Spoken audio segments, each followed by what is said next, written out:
Good morning, everyone, and welcome to Unscripted on a terrific Tuesday. My voice is cracking, but I'm Maddie Conklin. I'm Tom Turton. Yes, and Tom? You're waxing poetic, you guys, in here, but you're trying to track down a drink that you all were familiar with. Yes, because on Daybreak, they were talking about this limoncello spritz, and I was telling them off air how good that sounds, but how gnarly the day after might be if you have one too many. And then it turned into Floribama and a famous drink, and then we're trying to figure out the name of the drink. It's a bushwhacker and whiskey and all that stuff. So, Yeah. But you tracked it down. That's the important part. we did. We bushwhacked our way to it. All right, there you go. But Tom, I do have a bit of a surprise for you. Someone sent us a video the other day. So I don't really know what it's about, but I'm surprising you with it. So we're both going to be surprised together. All right, let's see what we have here. Hi, I'm Tom Turton, out here enjoying this beautiful Ozarks winter weather. Hey, you can have some fun, too. Starting February 4th to the 15th, watch the People's Court and Who's the Boss every weekday evening on Color 10. We'll flash the name of a mystery winter wizard during these shows, and if you're the first one to reach them in person, you win a great winter survival kit from our sponsors. So now I got two great ways to enjoy the winter. Watch Color 10 or come play in the snow. I suggest Color 10. Do you know, I mean, obviously, you know when you film that, but do you know the person that reposted it, Mr. Columbia Mo? The account? Mr. Columbia Mo? That's what it said on TikTok. No. I wonder why that person reposted it. I have special skills, and I will find you. And Liam Neeson. No, I remember doing that. I know exactly where I did that. That was with a good friend, Dave Bowen. He was the person, shooting, and we found a nice place with a little hill that ended. It's like Dead Man's Hill. You go down the hill and you hit a tree. That's basically it. So, yeah. And you're still standing. My back still hurts, actually. And that had to be 30 or however many years ago. But, Dave Bowen and I would go out and do fun things like that, for public service announcements and things. And it was a lot of fun. Yeah. So, hey, Seabass, new producer Seabass, could you tell us who sent that in or who found that and then gave it to you, if you're up there?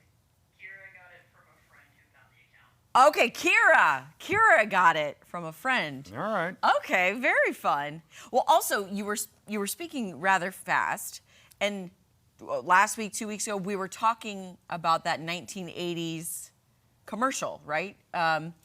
You and Jeremy were talking about the guy about the mighty cars or whatever that talks really fast. Oh, yeah. Were you trying to emulate that? Is that? No, it's just we only had so much time, and I don't know, I could speak a little more quickly then, but it wasn't done in one take, let me put it this way. So I bashed into that tree a number of times to get it exactly right with the timing.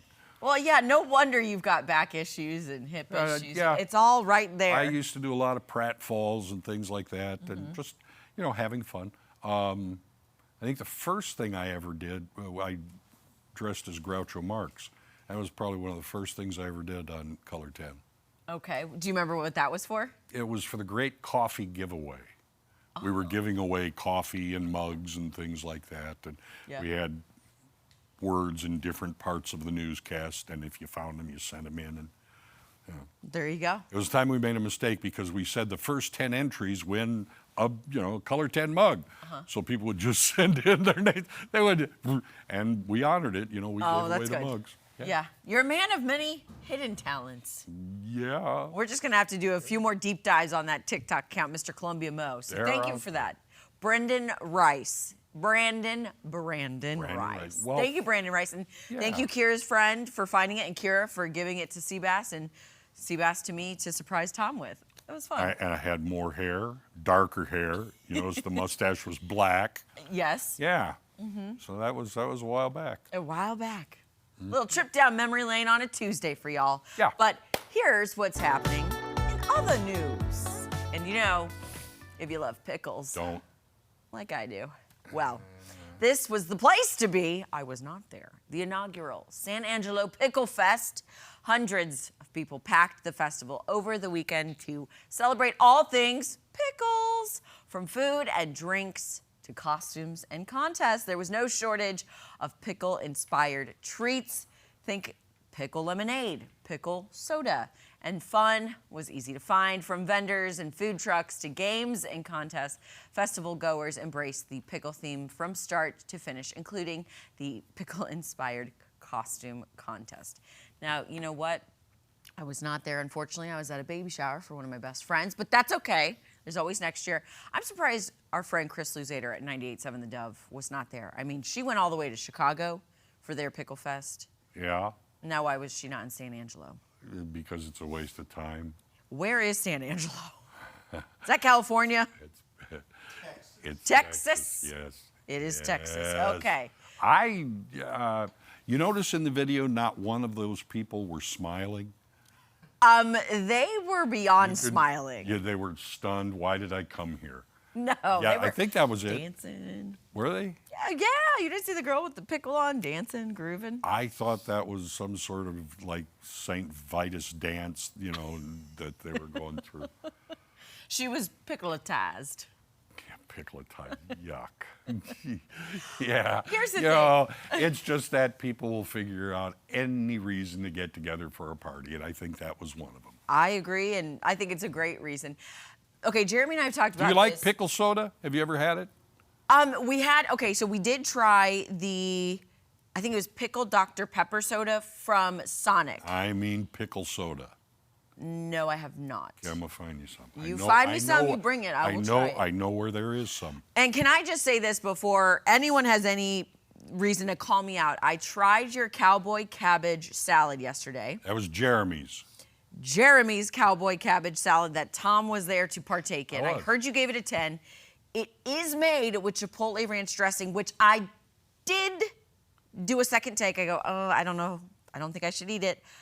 I had it for lunch. I had it for dinner. I'm not saying I like ranch now. I'm just saying if you cover the ranch up with something else like Chipotle, I might just like it. Oh, there you go. Look at me growing up. Wow. Next, your very eyes. fish. Let's read this next story. Okay. The San Francisco Zoo welcomed a trio of adorable penguin chicks. San Francisco Zoo and Gardens said that the trio of Magellanic, it's from Magellan. Magellan. Penguins, represents the first successful hatching of penguin chicks in 3 years. Oh. And the first time in many years that chicks are being hand-reared rather than parent-reared. The chicks will be introduced to the zoo's Penguin Island exhibit later in the summer. And you see how they're all fuzzy and furry? Oh, yeah, its little eyes trying to focus there. I think the eyes are trying to go to sleep. Oh! Well, look at, okay, that is definitely. That penguin sounded a lot like you. That is the Maddie of the group, I'll just say that. That's Maddie the penguin. There's Tom, and Yeah, then the other one's half Jeremy. Asleep. Yeah. Yeah, there you go, and there's Jeremy posing next to the fake penguin. Look how cute they are. Oh my gosh. And then they grow up to be like these monster penguins. Exactly. Just Yes. like babies. They're so cute, then they grow up to be monster human beings. Can't wait. So excited. I love that. I know that like I should never own an exotic animal, and I will never because they're exotic and they should be in their natural habitats or You're as close to absolutely them. right. But oh my gosh, would I ever love to have a Mr. Popper's penguin moment and have them all in the basement, make it frozen? Have you been to the penguins when they let them out? I can't remember. Not when they let them out, but Okay. I've been to the exhibit where you kind of go behind the scenes Yeah. at Wonders of Wildlife and you Yeah. get to see them diving in the water.